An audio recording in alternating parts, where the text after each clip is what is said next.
So pregnancy is an amazing part of any woman's life.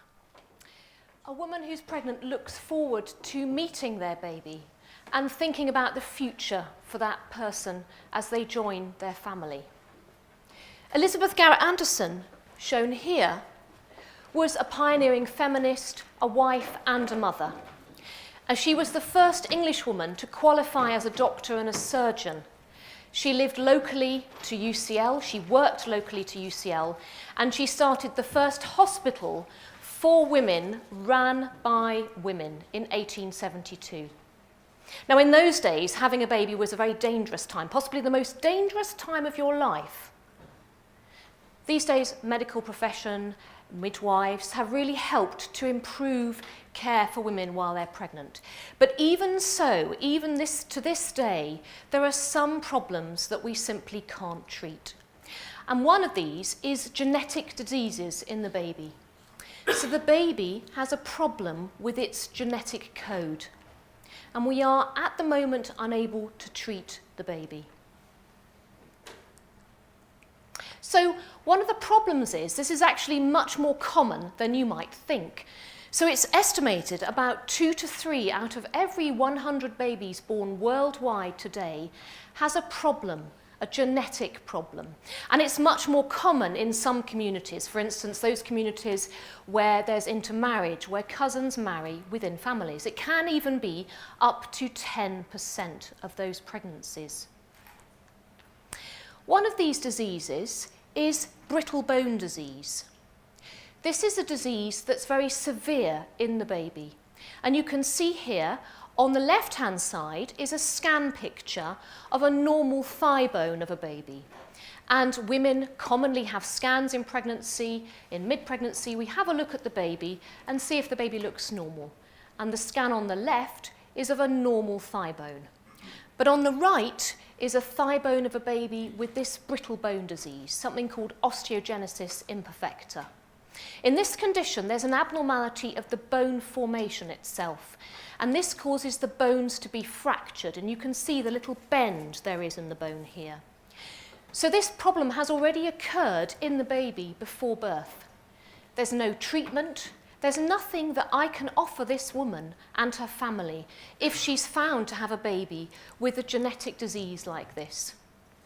Imagine if you are told that your baby has a genetic disease. How would you feel about that? Well, you'd probably be thinking, medical profession, you can come up with an option.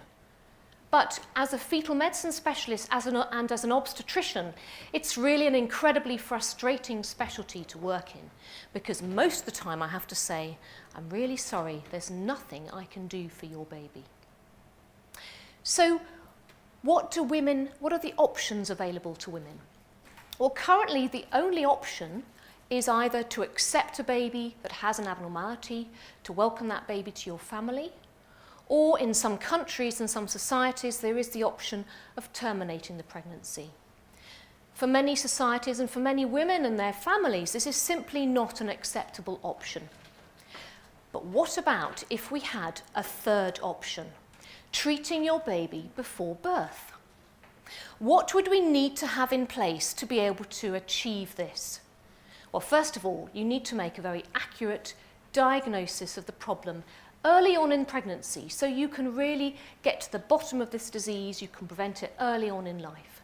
And secondly, your treatment needs to be perfectly safe and really effective. So, is there anything that we can do to treat babies before birth? Well, we can first of all, currently, the methods of making a diagnosis of a baby with a problem are an invasive test. Many of you will have heard about amniocentesis. So what would happen is a woman would go along for her ultrasound scan in mid-pregnancy, and that scan would be done by somebody like myself, a fetal medicine specialist, and I would go, I think there's a problem with your baby. And I would talk to the parents and I'd say, look, I think there's a problem with your baby. I'm suspecting there's an issue here. We need to do a test to find out if there's a problem. And the test that we can offer at the moment is an amniocentesis, for example. In this scan picture, you can see there's a needle going in through the wall of the womb under ultrasound guidance, and the needle goes into the fluid around the baby, and we take a sample of the fluid, and in those fluid are cells that are shed from the skin of the baby, and we can do a diagnostic genetic test on those cells, which will tell us if the baby has the problem. So, these tests are really common. They're done hundreds of thousands of times in many hospitals around the world. But there is a problem. And that problem is that out of every 100 amniocentesis that we do, one baby is miscarried. So, is there anything we can do about this? Well, there has been a breakthrough in genetic testing that I'm going to tell you about. So there is something called free fetal DNA. This is simply the DNA from the baby's genetic material that passes across the placenta and into the mother's blood. So instead of having to do an amniocentesis and risking the pregnancy, we can now take blood from the mother at 8 to 10 weeks of pregnancy, a quarter of the way through gestation. And we can identify the baby's genetic material in her blood, and we can do a test and tell her whether her baby has got the problem that we might suspect. We can even do this test before we even think that there's a problem. And this free fetal DNA test was initially, the fetal DNA was identified only back in 1997. 15 years later, in 2012, scientists were able to entirely sequence the fetal genome, so they could tell the whole sequence of the genes of a baby from the mother's blood. So it's taken 15 years from initially finding this test to be able to telling us about the whole of the genetic material of a baby. And this test is currently being used in clinics just up the road to diagnose some genetic conditions. So we've got a test that we can use to diagnose things very accurately. Is there any treatment that we might be able to use? So if you want to treat a genetic disease, you need to be able to provide the correct protein in the correct cells. So one way is to use something called gene therapy. Gene therapy is a type of molecular medicine. What this does is it uses a vector to introduce the right genetic material into the right cell. The genetic material is then expressed, it produces the protein, and the protein then cures the disease. Now, the variety of different vectors that you can use viruses that have been modified to become safe, or you can use the DNA itself. With viruses have been inserting genetic material into our cells for millennia. They do this very safely if we modify them, and gene therapy vectors are currently being used in clinics near here to treat diseases like immune system problems and clotting problems. So scientists have now shown that you can treat genetic diseases in animals that are affected by doing fetal gene therapy to the fetus before the fetus is born. So an example of this would be a congenital liver disease like mucopolysaccharidosis. This is a very long word which basically describes an abnormality of the liver. It's a defect in the way the liver metabolizes some proteins. And the problem with this condition is that you get an excess in toxins that circulate around your body. They get through to the brain and they cause brain damage. And this brain damage occurs before birth.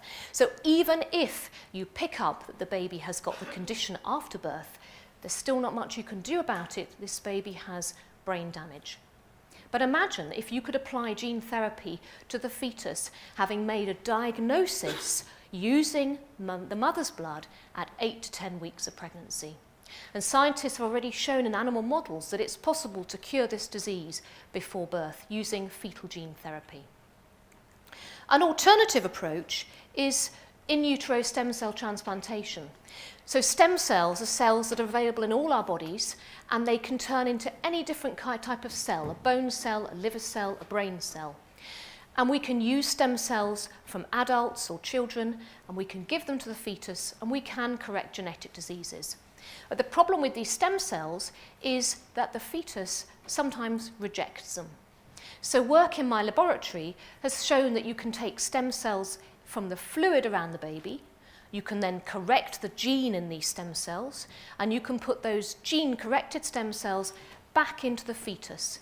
And this causes expression of the right proteins and could potentially be used to treat genetic diseases before birth. So we're going to be able to diagnose genetic disease very early in the pregnancy. And gene therapy and stem cell transplantation are technologies that we'll be able to harness to actually treat the genetic diseases.